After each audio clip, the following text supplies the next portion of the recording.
মরণে ডরায় সবাই। ওই জালেম শাসক এই আইন জারি করছে, যারে ঘরে ভামো তারে মারণ, সবাই একটা নাইবি। তো মানুষও সব লইয়া এক জায়গাতে জমা হয়েছে, সবাই এক জায়গায় আসছে। এবার যুবকটারে একটা স্টেজের উপরে বাইন্দা রাখছে, হাত পাও বাইন্দা রাখছে। এখন যুবকে কয়, শোন, সবাই আসছে বলে হ, দেশের একজনও বাদ নাই। তাহলে আমি একটা মন্ত্র শিখাবো, এই মন্ত্র তুই বলবি আর আমারে তীর মারবি, আমি জাগাতি মারা যাব। তবে মন্ত্রটা সবার কানে কানে পৌঁছতে হবে, যদি একজন না শুনে আমি মরবো না। বাদশা কই, সব বনাস, যে ভাবেই হোক মানুষের কানে এটা পৌঁছাইতে হইব। তখন তো মাইক ছিল না, যে ভাবেই হোক কানে পৌঁছাইতে হইব। তো যুবকে বলছে, মন্ত্র শুরু করলাম, বিসমিল্লাহি রাব্বিল গোলাম, বিসমিল্লাহি রাব্বিল গোলাম। এই কথা বইলা তীর মারবি, আমি মারা যাবো। বাদশাহ বিসমিল্লাহ রাব্বিল গোলাম এমন ভাবে কইছে, প্রত্যেকের কানে গিয়ে ফুটছে, বাস তীর মারছে, যুবক স্টেজে মারা গেছে। সুবহানাল্লাহ। শেষ না? শেষ। কিন্তু ঘটনা তো অন্যদিকে মোড় দিছে, ঘটনা অন্যদিকে মোড় দিছে। মাইরা লাইছেন তো, হে বাদশাহ মনে হচ্ছে যে শেষ, সব দামা চাপা দালাইছি, সব শেষ, আমার শত্রু শেষ, আমি এখন এককভাবে রাজত্ব করব। এটাই তো বাদশাহ চাইছিল, কিন্তু এই আশা বাদশার পূরণ হয়েছে না। মায়েরা সারছে, দেশের জনগণ হয়। ঘটনা কিতা? বাদশাহ যে খুদা দাবি করে, এই খুদায়ে একটা যুবকরে মারতে পারলো না, কত চেষ্টা করলো। পানিতে ফালাইলো মরল না, পাহাড়ের উপরে নিল মরল না, শুলিতে ঝুলাইলো মরল না, পাথর মারলো মরল না, কত চেষ্টা করলো, যুবকরে মারতে পারলো না। কিন্তু যুবকে মুখ দিয়ে একটা শব্দ বলার সাথে সাথে মারা গেল। ঘটনাটা আমাদের বোঝা দরকার। সুবহানাল্লাহ। দেশের সব জনগণ কয়, হ্যাঁ যদি খুদা হইতো তাহলে একটা বন্দারে মারতে পারে না, হে তো ব্যর্থ খুদা, আস্তে একটা হুদা, এখনো খুদা না। যুবক মরার সময় আমাদেরকে একটা মেসেজ দিয়া গেছে, বিসমিল্লাহি রাব্বিল গোলাম। সেই রবের পরিচয় দিয়া গেছে, যেই রবের নাম নিয়ে সে দুনিয়ার থেকে বিদায় হইছে, যেই রবের নাম নিয়ে সে বারবার বেঁচে গেছে, যেই রবের নাম দিয়ে আমাদের চক্ষু ভালো করে দিয়েছে, যেই রবের নাম নিয়ে সে কুষ্ঠরোগ ভালো করে দিয়েছে, সেই রবের মেসেজ আমরা দিয়া গেছে। উপস্থিত 20,000 মানুষ কালেমা ভরে ঈমান আনছে। একটা জবান বন্ধ রাখবেন, আল্লাহু আকবার। আর জোরে বলেন আল্লাহু আকবার, আর জোরে বলেন আল্লাহু আকবার। 20,000 মানুষ কালেমা ভরে ঈমান আনছে। বাদশা কয়, দেখ এখনো বালা আছে, তুই আমারে একবার রব হিসেবে স্বীকার কর, আমি তোরে ছেড়ে দিন, তোরে আমার খুব দরকার। যুবকে কয়, আমার জন্য তাদেরকে মারলি আর আমি বুঝি ছেড়ে দেব ঈমান, এর থেকে কোনো কঠিন শাস্তি থাকলে তুই আমারে দিতে পারস। বাদশাকে খুব অপমান করার পরে বাদশার খুব লাগছে। বাদশা কয়, তুই এর চেয়ে তোর কঠিন শাস্তি দিব।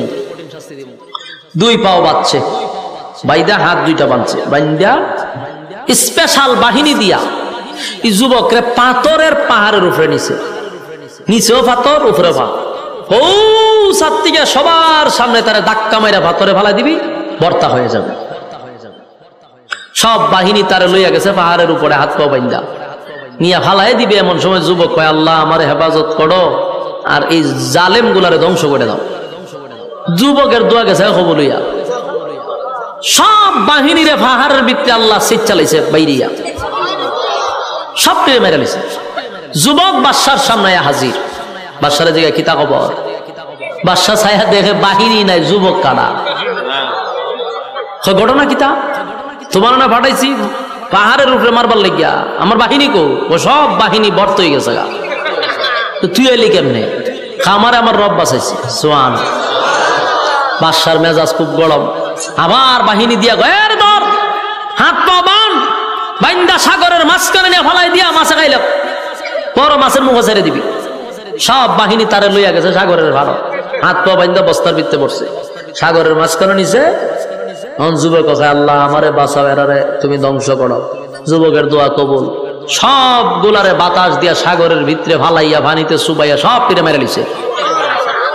যুবক বাচ্চা একদম সুস্থ অবস্থায় বাদশার সামনে হারিয়ে হোক কিতা খবর। বাদশার জিজ্ঞাসা কিতা খবর বালানি।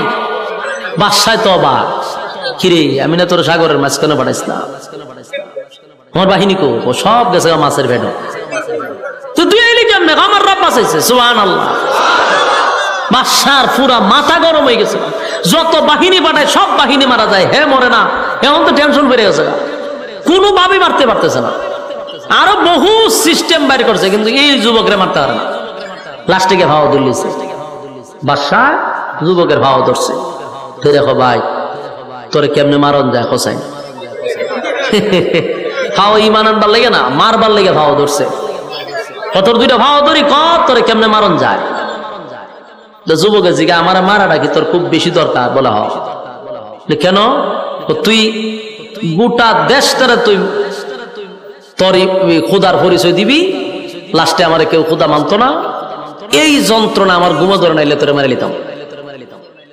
বাদশা কয় তোরে আমার মারা খুব জরুরি, খুব দরকার, তোরে মারতে চাই।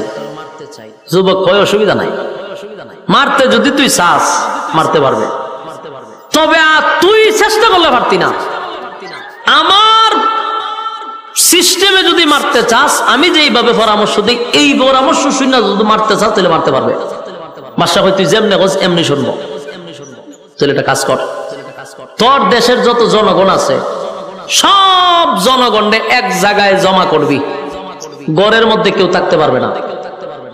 মনে করেন একটা কথা বলে, বাংলাদেশের প্রধানমন্ত্রী শেখ হাসিনা যদি বলে যে বাংলাদেশের সব মানুষ তোমরা যারা যেখানে আছো আগামীকালকে ঢাকায় আসবা, কেউ করে থাকতো না।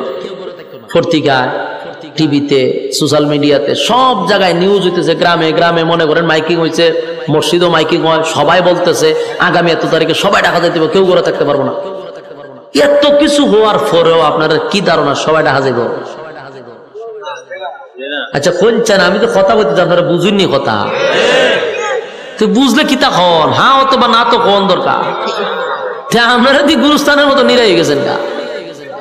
হ্যাঁ সব যাইবো নি, মাঝে কবে খাই আর খাম না। তুমি কইছো আর আমরা যাওয়ান গা লাগবো, মাঝে খাম খাজ আছে না। কেউ কয়েকজন যাইতে পারে, কেনা যাইবো যারা তেল মারুন এরা যাইব, ঠিক না? তেল মারুন এরা যাইব, বাকি এরা কবে আমরা খাম আছে আমরা যাওয়ান যেত না। কিন্তু সরকার যদি এই আইন করে বলে আগামীকালকে ঢাকা আসতেই হবে, যারে গড় পাওয়া হবে তারে ক্রস ফায়ার করে মারা হবে, এই অর্ডার যদি চালু হয়, কিতাব ওজন কেউ গড় থাকবো? গাড়ি না ফেলে আটটা যাওয়া শুরু করবো। আটটা না যেতে হলে ওই নদীর মাঝখান দিয়ে সাতটায়া যাইব, কারণ যদি ভাই তাহলে ক্রস ফায়ার করবো। একটা বাঙালি গড় থাকবো না আমার কন্যা দি, দেশের একটা মানুষ গড় থাকতো না। বাচ্চা কাচ্চা লইয়া কান্দ লইয়া দৌড় শুরু করবো, যে হায় তারা তিরালে মাইরা লইব, মরণ ডে ডরায় সবাই। ওই জালেম শাসক এই আইন জারি করছে, যারে গড়ে ভামো তারে মারণ, সবাই একটা নাইবি। তো মানুষও সব লইয়া এক জায়গাতে জমা হয়েছে, সবাই এক জায়গায় আসছে। এবার যুবকটারে একটা স্টেজের উপরে বাইন্দা রাখছে, হাত পাও বাইন্দা রাখছে। এখন যুবকে কয় শোন, সবাই আসছে বলে হ, দেশের একজনও বাদ নাই। তাহলে আমি একটা মন্ত্র শিখাবো, এই মন্ত্র তুই বলবি আর আমারে তীর মারবি, আমি জাগাতি মারা যাব। তবে মন্ত্রটা সবার কানে কানে পৌঁছতে হবে, যদি একজন না শুনে আমি মরব না। বাদশা কই সব বনাস, যে ভাবি হোক মানুষের কানে এটা পৌঁছাইতে হইব। তখন তো মাইক ছিল না, যে ভাবি হোক কানে পৌঁছাইতে হইব। তো যুবকে বলছে মন্ত্র শুরু করলাম, বিসমিল্লাহি রাব্বিল গোলাম, বিসমিল্লাহি রাব্বিল গোলাম। এই কথা বইলা তীর মারবি, আমি মারা যাব।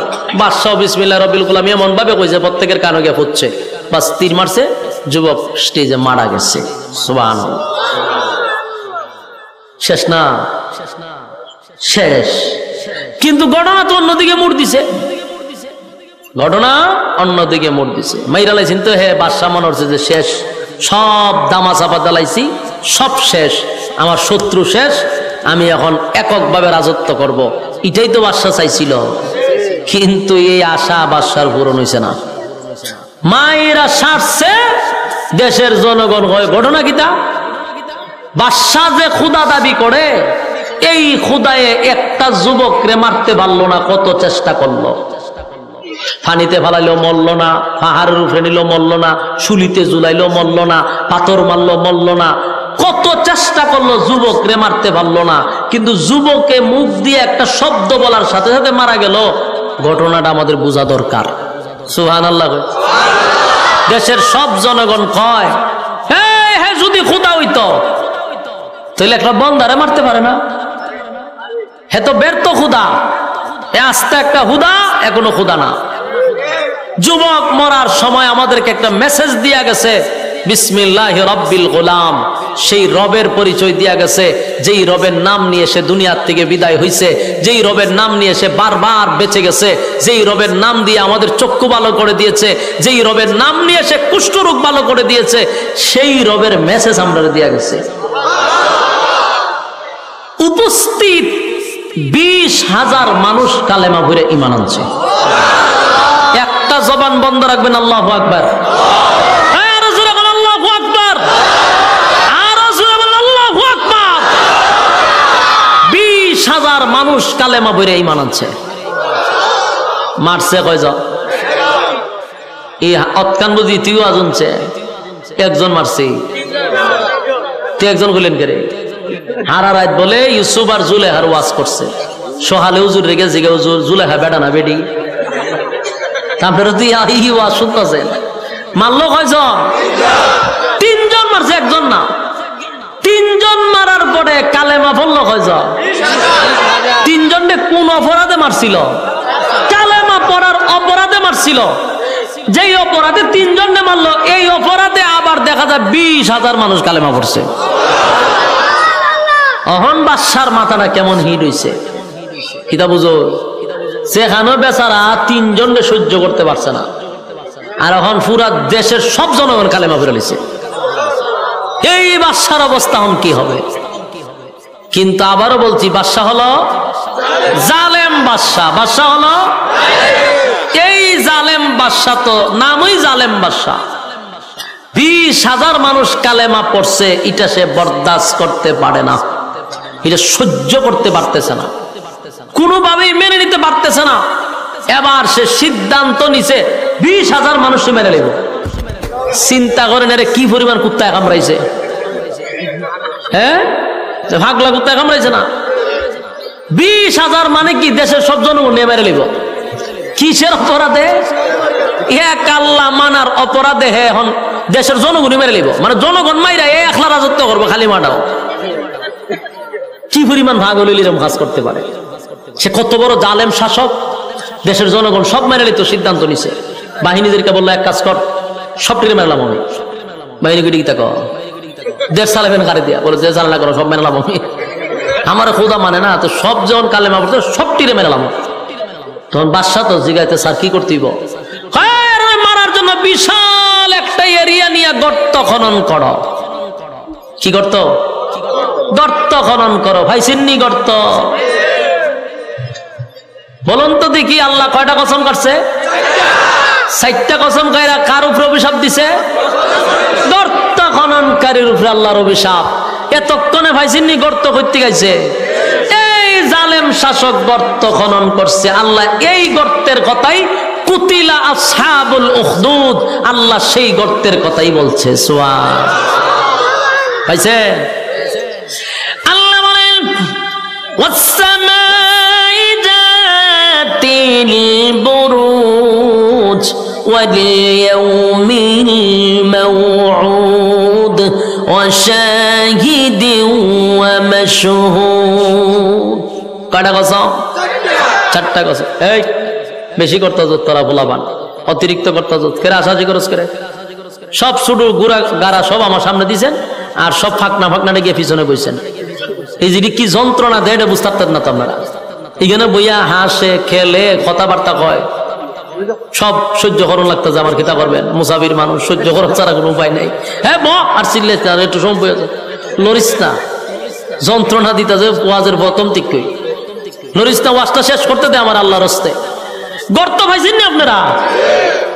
আল্লাহ বলেন কুতিলা আসহাবুল উখদুদ, আল্লাহ বলেন গর্ত খননকারীর উপরে আমি আল্লাহর অভিশাপ, গর্ত খননকারীর উপরে আমি আল্লাহর অভিশাপ, গর্ত খননকারীর উপরে আমি আল্লাহর অভিশাপ।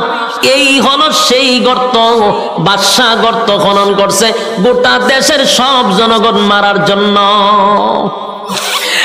গর্ত খনন করিয়া আল্লাহ বলেন আন্নারি যাতিল ওয়াকুদ إذ هم عليها قعود وهم على ما يفعلون بالمؤمنين شهود وما نقموا منهم إلا أن يؤمنوا بالله العزيز الحميد رب كريم কসম করছি গো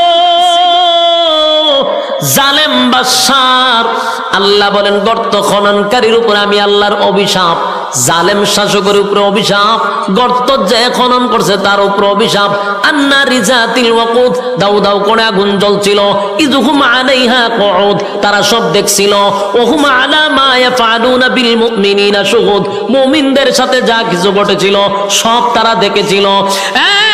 দাউ দাউ করে কিসের আগুন, কি দেখেছিল, কি হয়েছিল, সবগুলা বিস্তারিত পাবেন। আল্লাহ বলেন এই জালেম শাসক তখন বিশাল একটা গর্ত খনন করছে, গর্ত খনন করিয়া গর্তের ভিতরে আগুন দড়ায়া দিছে।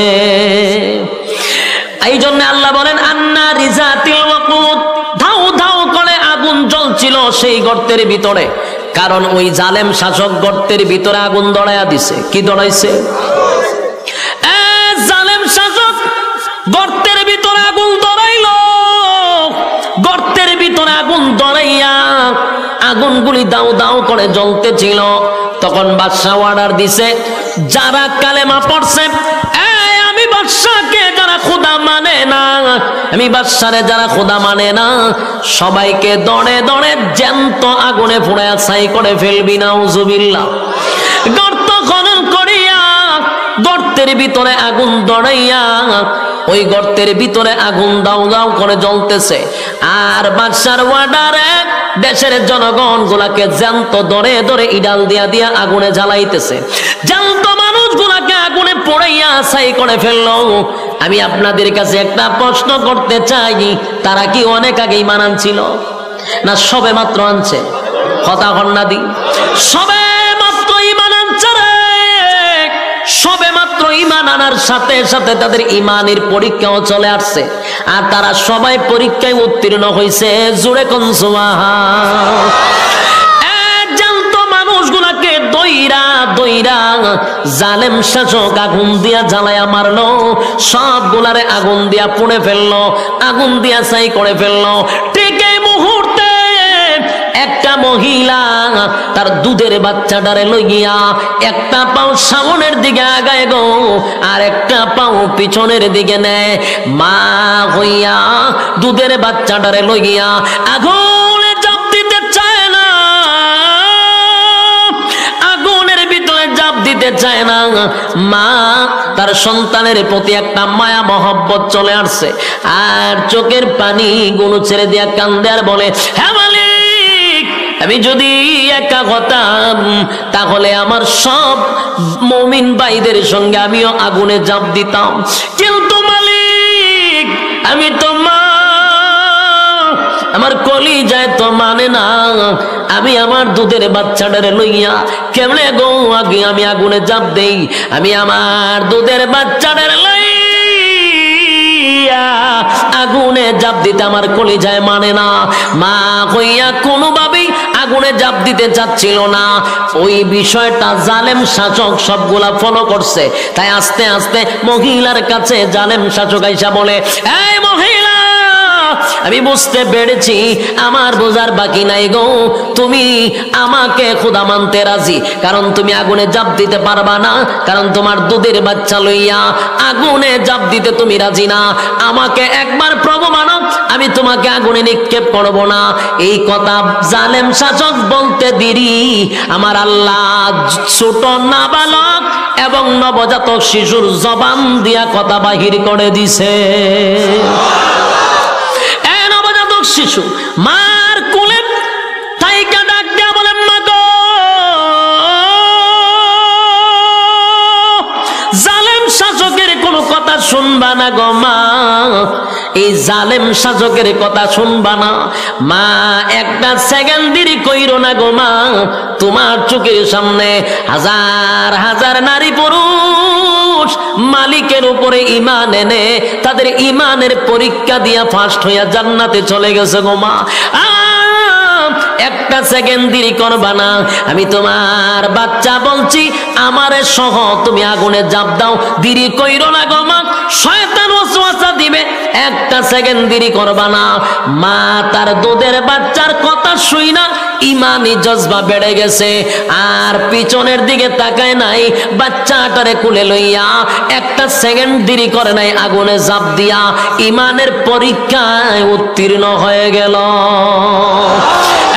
একটা জবান বন্ধ রাখবেন, আল্লাহু আকবার, আরো জোরে বলেন আল্লাহু আকবার। এবার চতুর্দিক দিয়া যখন দাও দাও করে আগুন জ্বলছিল, আন্নারি যাতিল ওয়াকুদ ইযহুম আলাইহা কুউদ ওয়া হুম আলা মা ইয়াফআলুনা বিল মুমিনিনা শুহুদ, দাও দাও করে আগুন জ্বলছিল, চতুর্দিকে মুসলমানদের শরীর পুড়ে ছাই হয়ে গেল, আর ওই গ্যালারির চতুর্দিকে কিছু বেঈমানরা এগুলা নিয়ে হাসি তামসা করতেছিল, মদ্যপান করতেছিল, তারা হাসি উল্লাসে মেতেছিল। এই জন্য আল্লাহ বলেন আন্নারি যাতিল ওয়াকুদ ইযহুম আলাইহা কুউদ, তারা গ্যালারির ভিতরে বৈশা হাসি তামসা করছিল, আর সব দেখেছিল মুমিনদের সঙ্গে কি হয়েছিল। আল্লাহ তাআলা গজব দিয়া গ্যালারি সহ সবগুলারে জ্বালায়া দিছে, জালেম শাসক সহ সবগুলারে জ্বালায়া পুরা ছাই করে দিছে। এবার আল্লাহ বলেন ইযহুম আলাইহা কুউদ ওয়া হুম আলা মা ইয়াফআলুনা বিল মুমিনিনা শুহুদ, ইযহুম আলাইহা কুউদ ওয়া হুম আলা মা ইয়াফআলুনা বিল মুমিনিনা শুহুদ, ওয়া মা নাকামু মিনহুম ইল্লা আন ইউমিনু বিল্লাহিল আজিজিল হামিদ। রব্বে কারীম বলেন, কি এমন অপরাধ ছিল গো যে অপরাধের কারণে জালেম শাসক সবাইকে আগুন দিয়া পোড়াইলো। এটা একটাই অপরাধ, মুমিনদের কোনো তাদের সঙ্গে কোনো শত্রুতামি ছিল না, একে অপরের কোনো শত্রুতামি ছিল না, একটাই অপরাধ, কেন তারা এক আল্লাহর উপরে ঈমান আনলো, কেন তারা ঈমান আনছে প্রভুর উপরে, কেন এক আল্লাহর উপরে ঈমান আনছে, এই ঈমান আনার কারণেই তাদেরকে জ্যান্ত আগুনে পোড়ায়া ছাই করছে। এই গোটা ঘটনাটা সূরা বুরুজের ভিতরে ঢুকাইয়া আল্লাহ 4টা কসম করে বলেন কুতিলা আসহাবুল উখদুদ, আল্লাহ বলেন গর্ত খননকারীর উপরে আমি আল্লাহর অভিশাপ। এমন ভাবে সবগুলি ঘটনা নির্যাতিত সাহাবায়ে কেরাম যারা ঈমান আনার কারণে আবু জাহেলের কাছে নির্যাতিত, আবু লাহাবের কাছে নির্যাতিত, তাদের কাছে নির্যাতিত, আল্লাহ রাব্বুল আলামিন তখন সান্ত্বনা দেওয়ার জন্য সূরা বুরুজ নাজিল করে নির্যাতিত মুসলমানদেরকে সান্ত্বনা দিছে। জুড়ে কোন সুবহান।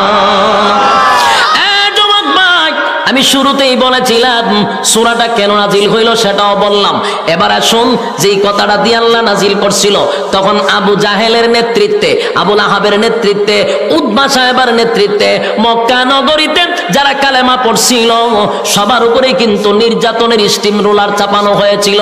আর আল্লাহ সেই নির্যাতিত মুসলমানদেরকে সান্ত্বনা দেওয়ার জন্যই ওই 90 বছর আগের ঘটনা শোনাইয়া সাহাবায়ে কেরামদেরকে আল্লাহ বুঝাইল, শুধু তোমরা নির্যাতিত না, তোমাদের আগে তারাও কালেমা পড়ে ঈমানের পরীক্ষায় ফার্স্ট ডিভিশনে পাস, তোমাদেরকে পাস করতে হবে। জোরে কোন ঠিক কি না?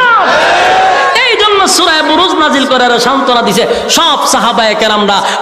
সূরা বুরুজ নাজিল হওয়ার পরে তারা তৃপ্তি পাইছে যে হ্যাঁ, আমরা ঈমানি পরীক্ষায় ফার্স্ট ডিভিশনে পাস করব। সুবহানাল্লাহ। বলুন, আমরা ঈমানি পরীক্ষা দিতে পারবো তো ইনশাআল্লাহ? দুইটা হাত তুলে দেখায়া দেই, লিল্লাহে তাকবীর, লিল্লাহে তাকবীর। হাত নামায় না তুলে, হাত তুলে রাখেন কতক্ষণ সময়। বলুন, এতক্ষণ যা শুনছি আমাদের উপরে যদি মুসিবত আসে, আমাদের উপরে যদি ঈমানি পরীক্ষা আসে ইমানি পরীক্ষা দেওয়ার জন্য তৈরি আছেন তো ইনশাআল্লাহ? রাজি আছেন তো ইনশাআল্লাহ? আচ্ছা, হাত তুলে রাখেন। সবাই পারবেন? একের অন্তর থেকে কইছেন নি? মন থেকে কইছেন? পরীক্ষা হইতো নি? শিওর? তাহলে বিসমিল্লাহ কইয়া ফকট হাত ঢুকাই দেন। বিড়ি মেজবাদে সব বাইর করেন যা আছে। যান রুমাল লিয়ে যান, রুমাল লিয়ে যান। কেউ খালি হাতে যাবেন না। শেষ ভালো যার সব ভালো তার। কিছু দিয়া মোনাজাতে শরীক হইলে দোয়া কবুল হয়। একজনে খালি হাতে যাবেন না। আপনার রুমাল লিয়ে বাইরে না করে তাড়াতাড়ি। এখন টাকা বাইর করছে, হতেন পর আবার তোরা তো পারে, এলে দেরি করতে নাই, জলদি করেন। কেউ খালি হাতে যাবেন। এইদিকে কয়েকজন ঢুকেন, ওই দিকে কয়েকজন বাহির হন। মাশাআল্লাহ, কেউ খালি হাতে যাবেন না। মাদ্রাসার হালত তো আপনারা দেখছেন, খুব নাজাহাল অবস্থা। মাদ্রাসা চালাইতে যে কি কষ্ট, এটা আমি এখন হাত দিয়ে বুঝছি। মাদ্রাসা চালানো বড় কঠিন। এরপরে তো আপনারা ভিত্তি স্থাপন করে লেছেন, মাদ্রাসা করে লেতেছেন। আর আমি এক জায়গায় বাস করি, মাদ্রাসা দিয়ে এক কান্দা বাঙ্গে এক কান্দা, এমন এক যন্ত্রণাতে আমি আছি। দোয়া করবেন আল্লাহ তাআলা যেন এই সমস্ত বেদাতি গুলারে আল্লাহ তাআলা হেদায়েত দান করে। আমি জলদি করেন, জলদি করেন। খালি হাতে যাবেন না, খালি হাতে যাবেন না। মাশাআল্লাহ, মাশাআল্লাহ, সবাই দিতেছে। যে যতটুকু পারেন সবচেয়ে বড় নোটটা দেওয়ার চেষ্টা করবেন। সর্বনিম্ন 50, 100 টাকা, 500 টাকা এরকম দেওয়ার চেষ্টা করবেন। একবারে খালি হাতে যাবেন না। ভাই আপনি দুইটা আজান দেন, দিতালে ফাললে আমি 10 বার দিব দেন। এই মাইকটা যদি আমার সবকিছু কোন, আমি না প্রথমে কইছি একটা তেলাওয়াত পর্যন্ত করছি না, আপনি বুঝেন না কেন? আমি যে ওয়াজ করছি, এরা 4 ঘন্টা ওয়াজ করতে পারলাম অন্য মাইক দিয়া। এখানে আপনি একটু আওয়াজ করে দেখেন না। এই জন্য প্রথমে বলছি, আমার দাওয়াত দেওয়ার আগে আপনারা যে চাহিদা, ওই চাহিদার জন্য আরো ডিজিটাল সাউন্ড দরকার। মাটি কাঁপতই বা আওয়াজে, এই আওয়াজটাতে ওয়াজ করছে, এটা মাটি কাটার মতো কষ্ট হয়েছে, জান বেরিয়ে গেছে আমার। মাইক ভালোই, কিন্তু বিষয়টা হইল সেটিং বুঝতে হবে, সেটিং এর সমস্যা। আর আমার দাওয়াত দিবার আগে যেগুলা শুনতেছেন আপনারা, আমি তো জানি ওইগুলার জন্য আরো অত্যাধুনিক সাউন্ড নিয়ে আসবেন। তাহলে আপনারা যেটা চান আমি শুনলাম, অসুবিধা কি? আর কত কষ্ট হইতেন? 2 ঘন্টা, 6 ঘন্টা, 2 ঘন্টা ধরে ওয়াজ করতেছি। 1.5 ঘন্টার উপরে ওয়াজ করি না, বুলাইয়া 2 ঘন্টা করছি, যাতে আপনার মনটা খুশি হয়। এরপরে যদি আবার শিখেন, তার রস কিতা পাইবেন। 3 ঘন্টা 3 এরা কেতা বালিশ লই আয় পরে 3 ঘন্টা ওয়াজ করবার লাগে। আমার তো আমি 1.5 ঘন্টার উপরে কোথাও ওয়াজ করি না। হ্যাঁ, জলদি করেন, জলদি করেন। দুরূদ শরীফ পড়েন, দুরূদ শরীফ পড়েন। আল্লাহুম্মা সাল্লি আলা মুহাম্মাদ ওয়া আলা আলি মুহাম্মাদ কামা সাল্লাইতা আলা ইব্রাহিম ইন্নাকা হামিদুম মাজিদ। সঙ্গীত গাইতে, আরে ভাই কইলাম যে বালা আওয়াজ লাগে। আচ্ছা, টাকাগুলো দিছেন নি সবাই? দিদি, আচ্ছা ছোট্ট একটা সঙ্গীত শোনাই। চিতা শোনাইতাম পঞ্চায়েত। আচ্ছা, ছোট ছোট একটা সঙ্গীত আমি শোনাইতেছি, আপনারা এর ভিতরে টাকাগুলি পৌঁছায় দেন। যার নাম মনে হলে বড়ে যাইব, খোলাফায়ে রাশেদার ওমরে ফারুক। যার নাম মনে হলে বড়ে যাইব, খোলাফায়ে রাশেদার ওমরে ফারুক। মাবুদের পথে ছিল নিবেদিত প্রাণ, নিজেই বহন করে দুঃখীদের টান, ত্যাগ করে দুনিয়ার আলিশান সুখ। ওমরে ফারুক, ওমরে ফারুক, ওমরে ফারুক, ওমরে ফারুক। ইনসাফ কায়েমে যে মোর তপতিক, শান্তি সুবাতাস বয়ে চারিদিক। ইনসাফ কায়েমে যে মোর তপতিক, শান্তির সুবাতাস বয়ে চারিদিক। বাগাবাগি করে নিত সুকার দুঃখ। ওমরে ফারুক, ওমরে ফারুক, ওমরে ফারুক, ওমরে ফারুক। যার নাম মনে হলে বড়ে যাইব, খোলাফায়ে রাশেদার ওমরে ফারুক। যার নাম মনে হলে বড়ে যাইব, বুক খুলাফায়ে রাশেদার উমরে ফারুক। 13 তারিখ 14 তারিখ এই আসতেছি আবার বলায় এরারে কইয়া দিবেন স্পেশাল ডিজিটাল সিস্টেম সাউন্ড যদি আনে ইনশাআল্লাহ গানে কইয়েন বলে হুজুর গান ইনশাআল্লাহ গাবো যদি আমি মন মতো মাইক পাই আপনাদের সব আবদার পুরা করবো ইনশাআল্লাহ। দুরূদ শরীফ পড়েন আল্লাহুম্মা